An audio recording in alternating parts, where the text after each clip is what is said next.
রুই মাছ নিয়েছি।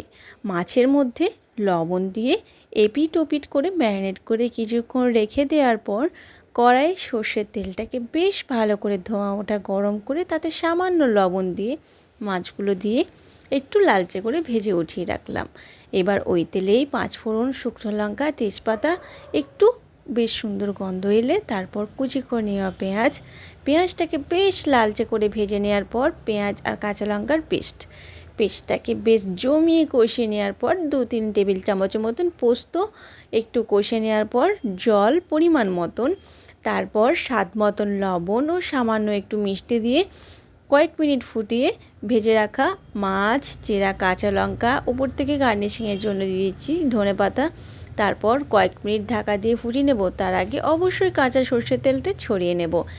গরম গরম ভাতের সাথে একেবারে রেডি হয়ে গেছে বাঙালির অত্যন্ত প্রিয় রুই পোস্ত।